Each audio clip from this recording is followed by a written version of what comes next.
Okay, it's not exactly cabrio weather, I grant you that, but when you've got Jaguar's fastest ever drop top in front of you, who cares? This is the Jaguar XKR-S Convertible, and it can do 0 to 60 in 4.4 seconds and has a top speed of 186 miles an hour. There is a snag though. It costs £103,000, which is £18,450 more than the standard XKR convertible, and that's no slouch. What do you get for your money? Well, there are plenty of changes, lots of them visual. It looks different. You've got a new front air dam, bigger wheels, and a new spoiler at the back. They're all designed to make the car more stable at high speed, but Jaguar's also changed the oily bits underneath. To talk you through the changes, we've got Mike Cross from Jaguar. So over to you, Mike. From the standard XKR, we've changed the front suspension uprights. They're stiffer on this car, so that gives better steering precision and handling precision as you go faster. We've changed the spring rates, lowered the car a little, changed the damper control software, changed the software for the electronic differential, and adjusted the steering system software as well. So the car has an XKR's qualities. It's fast, it's comfortable, it's refined, but this car has an extra level of precision. Car has more power and torque, powers up by about 40 horsepower and torque by about 70 newton meters, and we've revised the exhaust to give a more exciting powertrain sound quality. The objectives of the changes were to give a more driver focused XKR, so still wanted the car to have Jaguar's trademark duality, so the car is fast and responsive, but performance is also accessible and not intimidating. So we wanted to change the flavour, the character of the XKR, but not to throw it away completely. Right, so you've heard what the man from Jaguar has to say about this car. How does it drive? That's the question.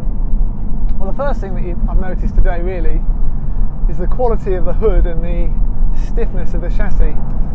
It's January and we're in mid-Wales and the weather's doing what it normally does at this time of year, and that's blowing a gale and raining horizontally most of the time. So we've not really had the hood down as much as we would have liked. But what that has shown is that it's just as cosy in here as you would be in the coupe. And when you realise that this car has the same performance figures as the coupe, you realise you're not actually giving much away by opting for the drop top. All you've got to do is find this £6,000 that it costs more than the XKR-S Coupe. The next thing you notice is the steering, because the changes that Jaguar have made do improve matters up front, I have to say. It's much more precise, you can be much more accurate with your steering, and it makes driving it, especially on high speed corners by the way, and you can drive it with real confidence on these narrow, twisty Welsh roads. And that's not always something you can say about big, powerful coupes. The engine helps, of course. I don't know if you can hear it. I hope the mics are picking it up. There it is. Because the engine sounds fantastic. And it's got loads of torque, absolutely bucket loads. So in these slippery conditions, rather than having to rev it to the red line every time, you can just take a nice early gear change, flick a paddle on the steering wheel, and let the torque do the rest as you exit the corner. Just gently feed in the power. Makes it really relaxing to drive, and you can cover ground really quickly without too much fuss. If you get into this car and you expect it to be a really stripped out track car, you're going to be disappointed, because it's not. It's an evolution of the standard XKR convertible. So it's still comfortable and luxurious, and it's as happy driving along at 30 miles an hour in town as it is blasting down your favourite B road. I could imagine covering huge distances in this car without any fuss whatsoever. So there you go, that's the Jaguar XKR-S Convertible, and I have to say, I quite like it. The question is it worth nearly £19,000 more than the car upon which it's based? It's a tricky one really.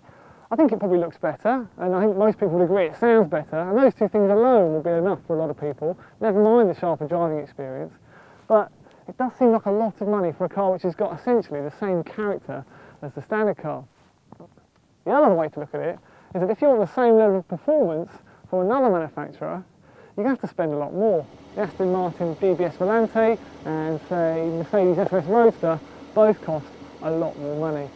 And that makes the Jaguar look like a bit of a bargain.